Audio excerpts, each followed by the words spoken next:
out of Florida. patience. Be perfectly honest with you, I'm running out of. I mean, I don't know why they need quite this much time.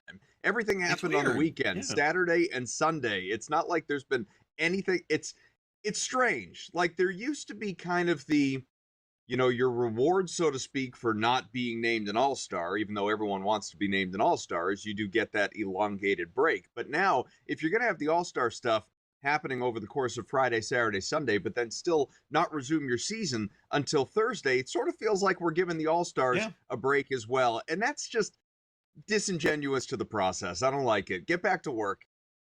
Yeah, I think it must have been collectively bargained in their CBA. I'm sure. Because what I remember in the All-Star game was the teams played Monday, Tuesday, Wednesday, and then there was like usually 2 games on a Thursday, and that was it. And then Friday, Saturday, Right. Sunday were the games. And then, by the way, Monday, a couple of teams played, and that was it. And then everybody was back Tuesday. But you're right, this is way more extended. So let's take a look at the first half. Let's look at the more than the first half, obviously. These teams have played 50 some odd games. But Eastern Conference here, Detroit, pound for pound, the most consistent team in the NBA this season. Without a doubt, even more so maybe than Oklahoma City. Oklahoma City, the best team, but Detroit, the most consistent. They just never really had a bad streak in them. 40-13 on the year, and then Boston is right there with 35 wins. So are the Knicks. The Cavs have come on strong. You have Toronto, and then you also have Philadelphia. So I guess most folks think that I don't know if you include Cleveland in this race for the East as well. Some people think yes, some people think no. Some folks think it is Detroit, Boston, and New York to win the East. Do you feel that way, or is Cleveland potentially in the mix as well?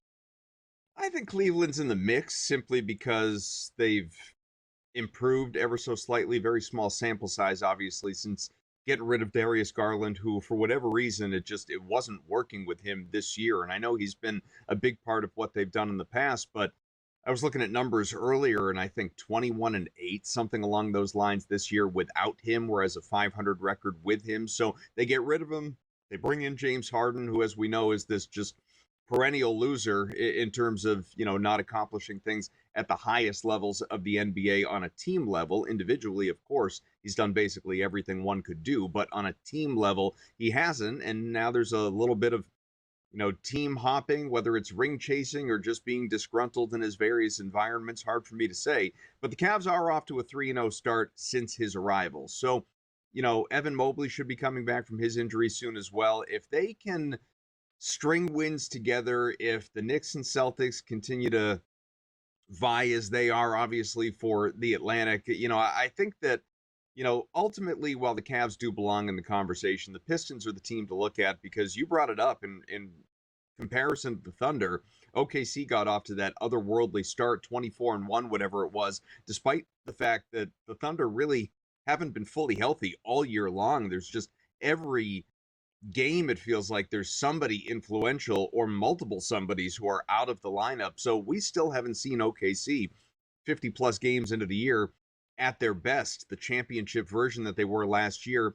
And in spite of all of that, still have an incredible record off the hot start. And, they've come back down to earth of late, but feels like those are the two teams, if you're thinking about, and this goes back to your original question in terms of winning the East, who's going to have the most wins in the NBA? I think the Pistons, just based on what they're doing and what a tough out they are, they're worthy of an investment. They're worthy of a thought at plus money. And so if we're going to feel that way about them as compared to OKC, certainly when you're looking at the East individually, you have to say this is still Detroit's conference to lose. Now, all of that being said, I'm purely talking about the regular season and who's the 1 seed. When it comes to the playoffs, at that point in a series, anything can happen. And I'm not including some of the bottom feeders, the play-in tournament teams, or even teams that are sitting there, let's say 5 through 8 necessarily. But your 1 through 4, if Jason Tatum does come back for Boston, if the Cavs, the Pistons can stay healthy, if the Knicks,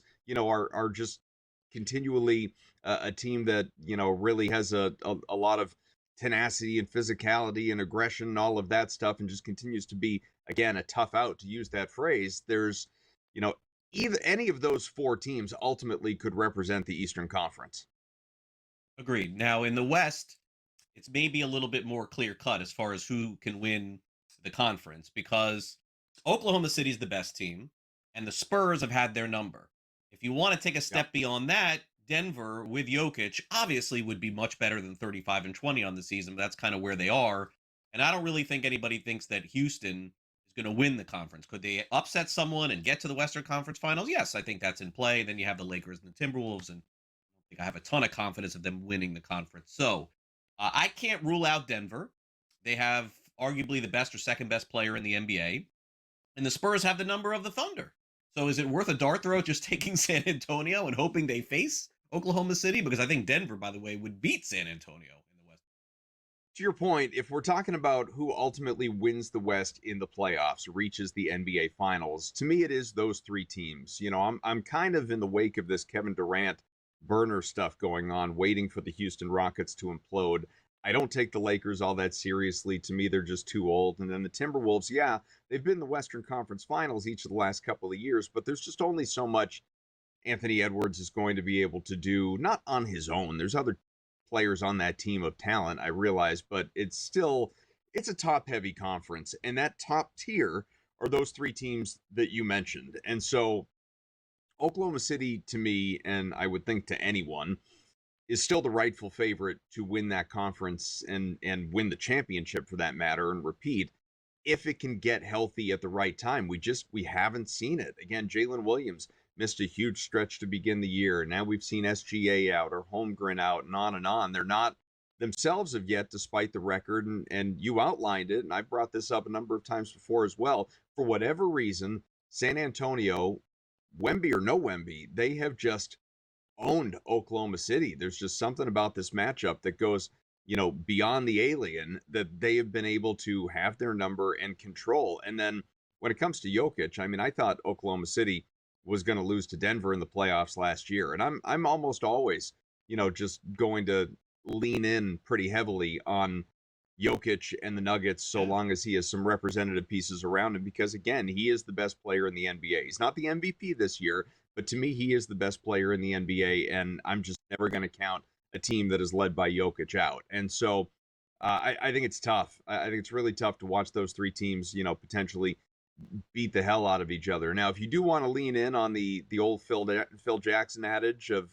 within the modern era, the 40-20 rule, and teams, if you're a legit contender, you have to win 40 games before you lose 20. It narrows the field tremendously. We've only seen teams without that benchmark win 4 titles during the modern era, and really all of them, if you look at them, outliers. The teams this year, just a quick peek at the standings, Oklahoma City has already qualified, Detroit as well. Both those teams have won 40 plus while losing in the teens. San Antonio at 38-16 should get there, and then Boston, who needs a winning streak here at 35-19, needs a 5-0 start to the second half to qualify as well. But we're only talking about 3 or 4 teams that, according to that rule, barring outlier, is a realistic champion come the early part of the summer.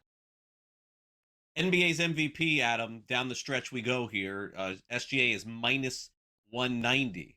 So naturally, it looks like it's his to lose, but given the amount of games that he's missing, still a little dicey to think that he could win this thing if he misses, I don't know, another 8 to 10 more games. And then you have Jokic, who is back at 3-1. I think it's going to be one of those two. Well, that's what it is. It comes down to injury with this, new requirement in the last couple of years that you have to play 65 games to qualify. When Jokic returned sooner than I thought he would, I invested Jokic at 5-1. Like you said, it's 3-1 right now. That to me just felt like a good number for a dart throw. If he misses any stretch of games, that bet is dead because he won't play in enough games. And if NBA continues to miss time, that's a problem as well. If he does. Now, if he doesn't, pardon me, he's absolutely the MVP. If he doesn't, you got a wide open field there.